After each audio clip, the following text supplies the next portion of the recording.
Welcome to another episode of Champagne Dreams. I'm Stephanie. This is Darryl. You guys know us by now.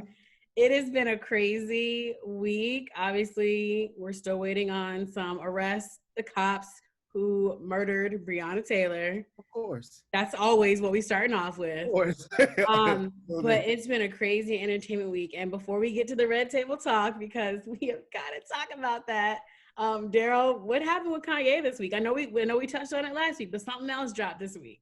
Yeah, and I feel for I like Kanye. If you have not read the article, or they have it where you can listen to it as well. For those, I know we live busy lives. Then you can listen and or read the article. Basically, he went on this whole rant and this tangent about him potentially running in the presidential race, about him being associated with different political parties, how Trump is, if he wasn't the Republican candidate, he would run Republican, but because he is a Republican candidate, he thinks about running as, I guess, an independent. He was going to create his own party called the Birthday Party. Like, it was very, it was very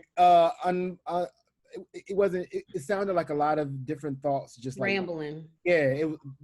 Best way to phrase it. Listening to him, I would definitely say that it feels and sounds like an episode. And I do hope that his family, they do what they need to do to like get help for him, because some of the things he was saying, A didn't connect to B and B didn't connect to C. Let's keep it real. If he really is serious, he is. That's going to be really divisive, because what happens when you enter a third party into an election situation is now you split the vote. So for instance, if you're going, if everybody's trying to vote for Biden, and then now you splitting the vote and taking away from that or whatever it is. But then also people are saying like, yo, he was buddy with Trump. Maybe this is the plan because now he's splitting the vote and more votes will go to Trump. So I'm just like, I mean, that's a valid point. Like I also like Kanye, this is his first time being registered to vote. Yeah. I was like, you mean to tell me you talking all this mess, slavery is a choice, whatever for black people, and you've not even voted before? But let's go back to Bush's administration when he said Bush hates all black people, but he never voted in that election. So it's one of those things. I'll take a Bush right about now. it's like one of those things. It's like, so since then, when he felt so passionately and so intently about Bush in that moment, I would think that that's the chance. That's the time for me, like, to get involved. Let me get politically involved. Right. I understand it was what he was saying with the idea of Biden. Like, we all aren't. Let's be clear. Nobody's Biden our first choice. Anybody, for real. Right. But let's be also clear. We definitely don't want Trump. So like, if you had to pick the lesser of the evils, it's not about I know Biden puts his foot in his mouth as well. That, I mean, it is what it is. Politicians, they make missteps. But there's a difference between making a misstep and just intently persecuting people based on your personal beliefs, which is what we have now in this current administration. Everything revolves around him. So Kanye, I don't know, just we'll keep him lifted.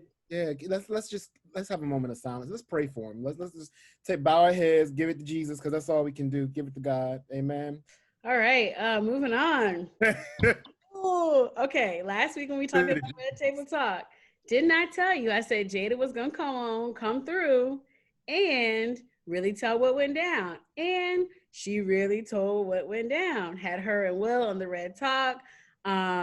She said her and Will were separated at the time. Her and August had a relationship.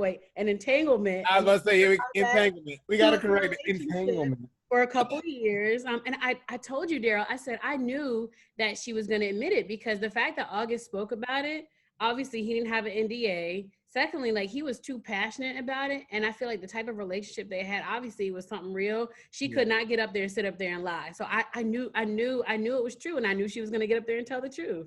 You did say it. You called it, and I actually, when we were wondering who was going to do the interviewing, or who was going to be the counselor on that, we were thinking maybe one of her colleagues, but to have her husband, I thought was actually kind of like, I thought it was dope. In the context of, look, everybody who's married are just relationships. You go through stuff, right? Yeah. And we don't need to know that. It ain't none of our business. However, in this moment, because their business was made so public, they chose to speak only to this particular situation. And if you're going to do that, I think the best way to do that is as a couple.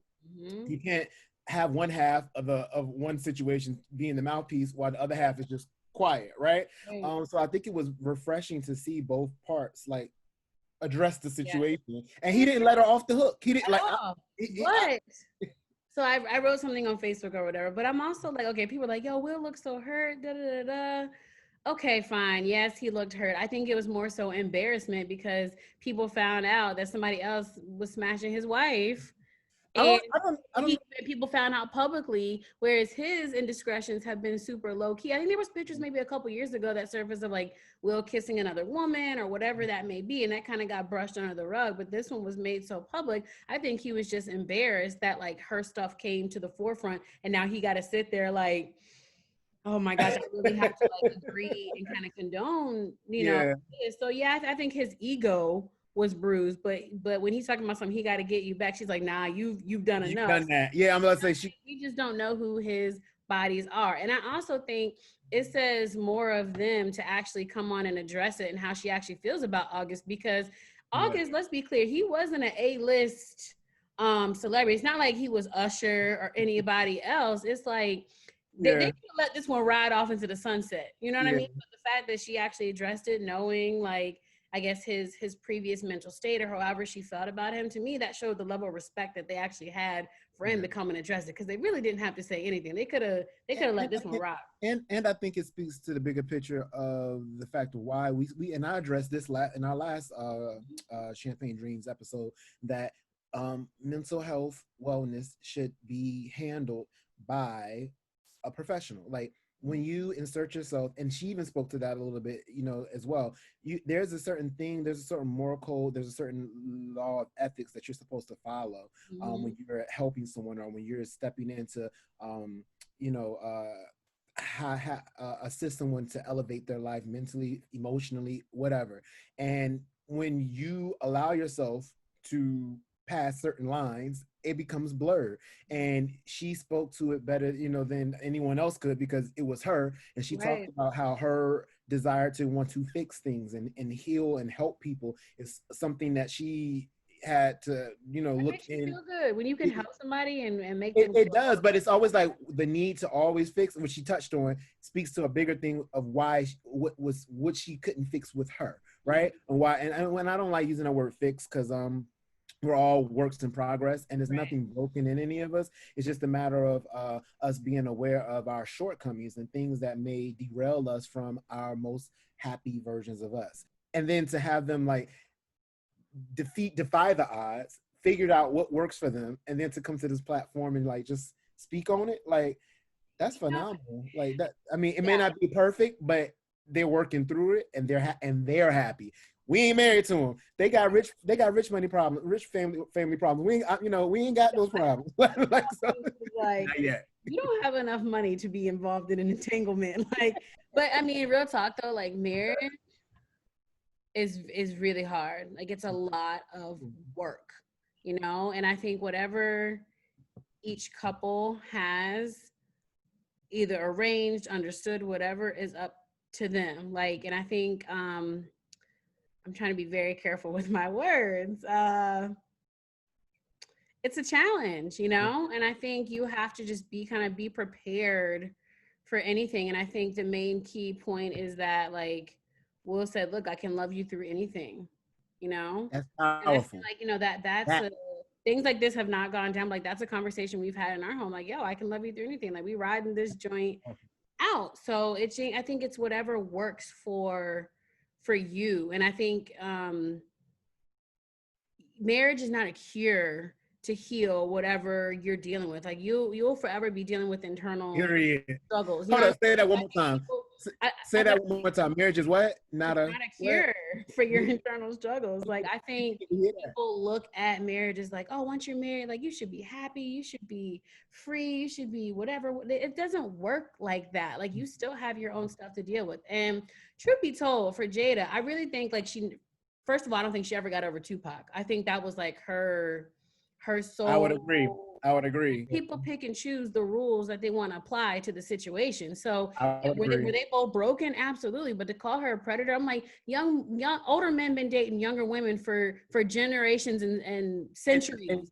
And truth be told, if she would have been truly a licensed therapist, then my mind would be predatory, because then Right, you go to right, this knowing what to do. right. She's a human being, right? Who's flawed, who's not trained to be technically helping someone come off drugs, come off, work through their mental, to work through their mental wellness and mental healing. So she was broken, she acknowledged that. So like you said, there's something powerful in that. Two broken individuals coming together, that's how let's be clear, some of our viewers are probably in toxic relationships. Two That's how halves don't make a whole, just to be clear. exactly. Whole people in a relationship. And I don't know when necessarily titled this toxic relate, because it wasn't necessarily toxic, but just more so inappropriate. But inappropriate relationships can spring up like that if you aren't being thoughtful in your intentions of where is this going. That moment you feel an inkling that, okay, we're crossing the line here, that might be when you need to take a step back, look at it, reflect, and be like, okay, why am I feeling like I want to do this with this person even though I'm attached to this person? And I think that's in all things we do. I also think, I mean, I don't even, to use your word inappropriate, I mean, I don't even know if I would call it that, because it's obviously that her and Will have some sort of agreement, like whether it's an open relationship, whatever they have it as, like, hey, if you need to see somebody else to be fulfilled or whatever, cool with it. Like, I think they have it a situation where that's understood. So I don't, maybe in our eyes it's inappropriate, but for them it's like, hey, he knew what was up. I say inappropriate only partly because she went into this with the intention to help him. Oh yeah. So it's a difference when that grows. It's not like we were just friends kicking it and then it evolved into something else. And I think that's where the inappropriateness lies. To do it on a Friday right before the weekend, that was smart, because now the news cycle can kind of sizzle out by Monday. Of course the memes are going to keep going, but I think we just we'll see what else comes from this. I really hope that, like, I know I saw August tweeting some other stuff, but I really hope he doesn't come back and try to do nothing publicly like, yo, both people said they piece just because, like, and he said he loved, I mean, he even like he said, if he never experienced another love like what he experienced with Jada, he's fine, he's full. Yeah. So I think there's a lot of love, right? I think there's a lot of love in the mix of what happened between these two. Unfortunately, it just came at the wrong time, and in the wrong space, right? This reminds me of the Erykah Badu song, like, maybe next lifetime, I love you next lifetime. And I think in another lifetime, maybe their thing would be a thing, kind of like with Jada and Tupac. I feel like in another lifetime that could have maybe fully evolved and bloomed into the beautiful thing that I felt that it would have. We'll see what comes from this. All right, let's get the people a word of the week, a word of motivation. My word of the week is gonna be honesty, right? I feel like honesty, we always say we want it, right? But sometimes the thing about being honest is that it's not always pretty, and it's not always full of joy, right? Sometimes honesty, it hurts, and sometimes honesty is woundedness. And I think that in order to really, really build a strong, enduring relationship, you have to sometimes endure that woundedness. You have to sometimes endure that hurt so that you can reconcile why that hurts for you, why you feel the way you feel, as well as your partner or your friends or whoever your loved one is in this moment of honesty, so that you all can then evolve and be stronger from it. That's my word, honesty. What about you, Steph? Kind of piggyback off of yours. I'm gonna go with healing. I think there's a lot of things that we all kind of deal with that we're not necessarily healed from, and my belief is that when you're healed from something, it still doesn't mean that you don't think about it, or that you don't that stuff still doesn't come up from it, but at least you're not so traumatized by it that it affects your day to day. So healing, I think healing is more of a practice versus just a cure. Like, okay, you're cured, it's over, whatever. But when you're healing, I think that's an everyday practice. There's certain things that you have to do to consciously heal, whether it's your mind or your heart or your body. So healing is my word for the week. That's what we're going to practice. You can't heal till you're totally honest with yourself. So let's be clear, one promotes the other, and that's that. Thanks for watching, guys, this episode of We'll see you next time. Bye.